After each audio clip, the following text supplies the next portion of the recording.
Hi friends, இன்றைக்கி நான் வந்து பார்த்திங்கன்னா கத்திரிக்காய் உருளைக்கிழங்கு மொச்சை போட்டு காரக்குழம்பும் சுரக்காய் பொரியலும் தான் பண்ண போகிறேன். ரொம்ப சிம்பிளாக எப்படி செய்யுதுன்னு பார்க்கலாம். அதுக்கு வந்து பார்த்திங்கன்னா நான் புளி வந்து ஊற வச்சுருக்கேன். இன்றைக்கி வந்து பார்த்திங்கன்னா வெள்ளை மொச்சை இதை வந்து நான் வறுத்து போட்டு வைக்க போகிறேன். ஊற வைக்காமல் நம்ம வந்து வறுத்து வந்து செய்ய போகிறோம். இப்போ வந்து ஃபஸ்ட்டு நம்ம புளியை வந்து ஃபஸ்ட்டு கரைச்சி வச்சுட்டு அது கூட 2 தக்காளி பழத்தை போட்டு நல்லா பிசைஞ்சு நல்லா கரைச்சிக்கலாம். கூட மிளகாத்தூள் வந்து பார்த்திங்கன்னா ஒரு 3 ஸ்பூன் வந்து சேர்த்துட்டு கொஞ்சம் தேவையான அளவுக்கு வந்து தண்ணியை வந்து ஊற்றிக்கலாம். இப்போ வந்து நம்ம வந்து மொச்சையை வந்து வறுத்துக்க போகிறோம். வறுத்து செஞ்சால் நல்லா வாசனையாக சூப்பராக இருக்கும். ஊற வச்சியும் செய்யலாம். இது வந்து வறுத்து செய்யறது நல்லாயிருக்கும். இதுலேயே வந்து பார்த்திங்கன்னா கருவாடு போட்டு செஞ்சிங்கன்னா அவ்வளோ சூப்பராக இருக்கும் இந்த குழம்பு. பார்த்திங்கன்னா மொச்சையை வந்து இப்படி நல்லா வறுத்துக்கணும். நல்லா சூடு பறக்க வறுத்துட்டு அந்த கலர் செவந்ததுக்கப்புறமா நம்ம வந்து கரைச்சி வச்சுருக்க புளி தண்ணியில் எடுத்து இதை போட்டுக்கலாம். இதிலே கொஞ்சம் வந்து ஊறிடுங்க. அதுக்குள்ளே நம்ம வந்து பார்த்திங்கன்னா வெங்காயம் தக்காளியெலாம் கட் பண்ணிவிட்டு காய்கறியெல்லாம் கட் பண்ணி வச்சுட்டு அப்போ தான் ரெடியாக ஆகிடும் அந்த குழம்பு. இப்போ வந்து பார்த்திங்கன்னா ஃபஸ்ட்டு எண்ணெய் ஊற்றிக்கிறேன். கொஞ்சம் கடுகு, கொஞ்சம் வந்து வெந்தயம் சேர்த்துக்கலாம். கொஞ்சம் வந்து பூண்டு சேர்த்துக்கிறேன்.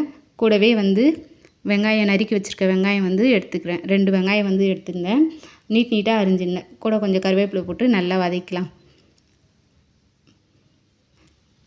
இதுக்கு நீட்டாக அரிஞ்சால் நல்லாயிருக்கும். பார்த்திங்கன்னா பாதி மொச்சை வந்து இதுக்கு வந்து நல்லா ஊறிடுச்சு. மீதி கொதிக்கிறப்ப நல்லா வெந்துடும். பயப்படலாம் தேவையில்லை, வேகுமா வேகாதான்னு நல்லா வெந்துடும். சூப்பராக இருக்கும் சாப்பிட்றதுக்கு. அதுக்கப்புறம் வெங்காயம் ஒரே ஒரு சின்ன தக்காளி போட்டு கூட நல்லா வதக்கி விட்டுக்கிறேன். தக்காளி போடலனாலும் பரவாயில்ல, நான் சும்மா ஒரு தக்காளி போடலாம் அப்படின்னு சொல்லிட்டு போட்டிருக்கேன்.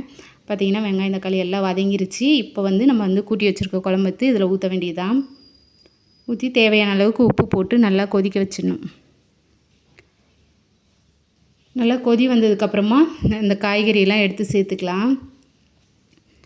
இதில் வாழைக்காய், கத்திரிக்காய், முருங்கைக்காய் இந்த மாதிரி எந்த காய் வேணாலும் சேர்த்துக்கலாம். கூடவே ஒரு கருவாடு போட்டோன்னா அவ்வளோ சூப்பராக இருக்கும். குழம்பு வந்து பார்த்திங்கன்னா சூப்பராக ரெடி ஆகிடுச்சு.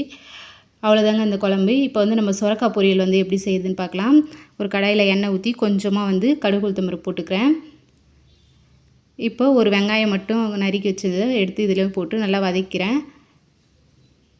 ரொம்ப ஈஸியாக செஞ்சிடலாம். ரொம்ப சிம்பிள் இந்த சுரக்காய் பொரியல். அதுக்கப்புறம் ஒரே ஒரு தக்காளி பழத்தையும் போட்டு இது கூட வதக்கிறேன். இது வந்து நீங்கள் குழம்பாகவும் யூஸ் பண்ணிக்கலாம், பொரியலாகவும் யூஸ் பண்ணிக்கலாம். அவ்வளோ சூப்பராக இருக்கும் சாப்பாட்டில் போட்டு பிசைஞ்சு சாப்பிட்டா. அதுக்கப்புறம் பார்த்திங்கன்னா தக்காளியை போட்டு நல்லா வதக்கினதுக்கப்புறமா நம்ம வந்து சுரக்காயை எடுத்து இதில் கொட்டிட்டு கொஞ்சமாக மஞ்சத்தூளும் கொஞ்சம் வந்து காஷ்மீர் மிளகாத்தூளும் வந்து சேர்த்துக்கிறேன்.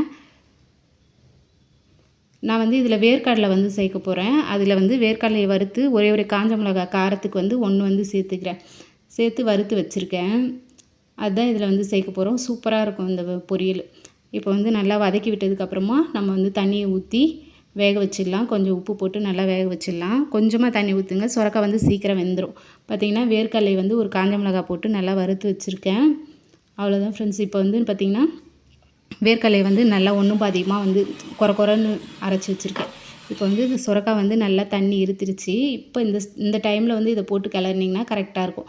நீங்கள் வந்து கிளறி உடனே ஆஃப் பண்ணிவிடுங்க. ரொம்ப நேரம்லாம் வச்சுருக்காதீங்க. பார்த்திங்கன்னா சுரக்காய் வந்து சூப்பராக ரெடி ஆகிடுச்சு. கருவேப்பிலை போட்டு இறக்கிட வேண்டியது தான். அவ்வளோதான் சுரக்காய் பொரியலும் அந்த காரக்குழம்பும் அவ்வளோதான் ஃப்ரெண்ட்ஸ். உங்களுக்கு இந்த வீடியோ பிடிச்சிருந்தனா லைக் பண்ணுங்கள், ஷேர் பண்ணுங்கள், கமெண்ட் பண்ணுங்கள், மறக்காமல் சப்ஸ்கிரைப் பண்ணுங்கள். தேங்க்யூ.